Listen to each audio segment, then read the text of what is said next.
You probably won't believe me. Most people wouldn't, but I have to tell someone what happened in Crestwood Cemetery, because the silence is eating me alive, and I don't know how many days I have left. Before we begin, tell me in the comments, are you watching this alone or with someone? Be honest.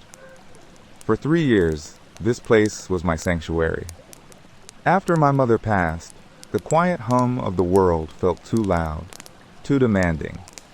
So I took the groundskeeper job at Crestwood, a sprawling Victorian cemetery where the dead were better company than the living. I found a strange peace in the routine, trimming the overgrown ivy from angel wings, clearing fallen leaves from forgotten names, the rhythmic crunch of my boots on the gravel paths as I did my final rounds. The air always smelled of damp earth, cut grass, and the faint, sweet perfume of lilies from the newer plots. It was a place of endings, but for me, it felt like a quiet, steady continuation. That peace shattered last Tuesday. The sun had bled out of the sky, leaving bruised purple clouds in its wake. I was locking the main gate when I first heard it, a faint, intermittent sound carried on the wind. I paused, keys halfway into the formidable iron lock, and listened. It was a high-pitched, tinny noise. A bird, I thought, or maybe a kid's forgotten toy. I dismissed it and went home. The next evening it was back, louder this time, more insistent. I left the gate and walked the paths, my flashlight beam cutting a nervous swath through the tombstones. The sound led me toward the oldest section of the cemetery, a neglected corner we called Whispering Knoll, where the headstones were so weathered you could barely read the names. The sound was clearer here, a distinct, metallic ringing that seemed to be vibrating up from the ground itself. It was the unmistakable, archaic sound of a rotary phone. My blood ran cold. I swept my light over the graves, but there was no one there. The ringing continued for a full minute before abruptly stopping, plunging the knoll back into a profound silence that now felt heavy and watchful. I couldn't sleep that night. The sound was stuck in my head. The next day I made an excuse to my boss, Mr. Abernathy, about a possible sinkhole on the knoll. He waved a dismissive hand. "Just fill it in, Leo. Don't need anyone twisting an ankle and suing us." That was all the permission I needed. With a shovel and a crowbar, I returned to the spot. The air was still and humid. As I pushed the shovel into the soft, loamy earth, the ringing started again. It was chillingly close now, a frantic, desperate sound muffled by the dirt. I dug faster, sweat stinging my eyes. My shovel struck something hard with a dull thud. It wasn't rock or a coffin lid.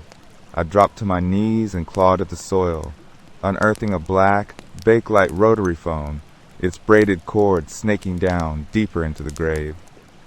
The moment my fingers touched the cold plastic, the ringing stopped.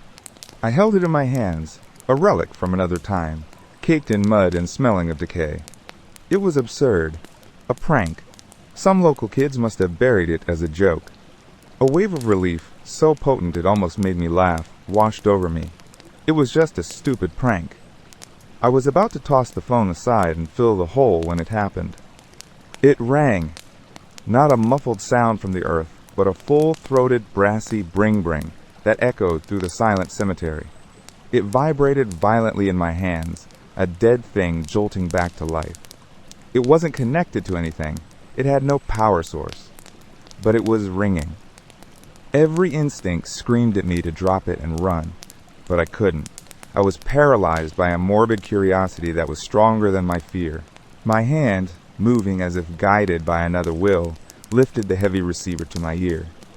The line hissed with a static that sounded like a million whispering voices. Then, through the noise, a voice emerged. It was faint, waterlogged, and distant, but I knew it in the deepest marrow of my bones. "Leo? My sweet boy, is that you?" It was my mother. Hold on, real question for you guys. Pause for a second. Who do you think is scarier, children ghosts or old haunted women spirits? Comment your choice. I choked, unable to form a word. 5 years. 5 years I'd ached to hear that voice, and here it was, coming from a muddy phone I'd just dug out of a grave. Her voice came again, laced with an urgency that terrified me. Leo, listen to me. You have to listen. Don't touch the box. Whatever you do, do not open the box. It's not for you to see what's inside. Please, baby, promise me. Before I could answer, before I could even breathe, the line went dead. The static vanished. There was only the sound of my own ragged breaths and the frantic hammering of my heart against my ribs. I stood there shaking, the cold receiver pressed to my ear. Her voice, it had been her, but the warning, it felt wrong. A cold, creeping suspicion slithered into my grief. Why would she be here, in this place, warning me away? A dark thought bloomed in my mind. What if it wasn't a warning, but a deception? What if something was using her voice, the one thing I couldn't resist, to keep me from finding the truth? Grief and anger, and a desperate need to know churned inside me. I threw the phone down and grabbed the shovel. I ignored the pleas of my mother's ghost, ignored the screaming voice of reason in my own head, and I dug. The shovel soon hit wood, a cheap pine coffin, the kind they used for paupers a century ago. The cord from the phone snaked down and disappeared under its lid. I wedged the crowbar into the seam. The wood was soft and splintered easily. As the lid cracked open, a strange smell wafted out, not the putrid stench of decay I'd braced for, but the dry, dusty scent of old paper and ozone, like a room sealed for 100 years. With a final heave, I pried the lid off and looked inside. The coffin was empty. No body, no bones, just a lining of faded, moth-eaten velvet, and resting right in the center, glinting in the fading light, was a small, silver-framed photograph. My hands trembled as I reached in and picked it up, my breath caught in my throat. It was a picture of me, but it wasn't me from today or yesterday. It was me as I had never seen myself. My face was pale and gaunt, my eyes hollowed out and wide with a kind of primal terror I didn't recognize but could feel blooming in my own chest. It was the face of a man who had seen something unspeakable. Beneath the glass, fixed to the frame, was a small, engraved brass plate. On it were my name and a date. Leo Vance.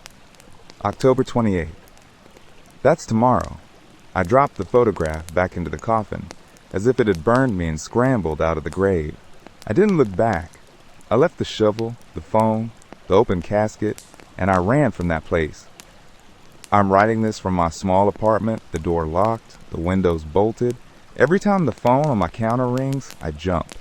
Every creak of the floorboard sounds like a shovel striking earth. Was it a warning? Did I seal my fate by opening that box? Or was the date already written? I don't know who buried that phone, or whose picture was supposed to be in that coffin. All I know is that my mother's voice told me not to look. And I didn't listen. The sun is setting now. Night is coming. And for the past hour I could swear I've heard a faint, persistent scratching sound coming from just outside my door. Before you go, which part of the story gave you goosebumps? Comment below and let's see who was the bravest tonight. And if you haven't yet, subscribe for more.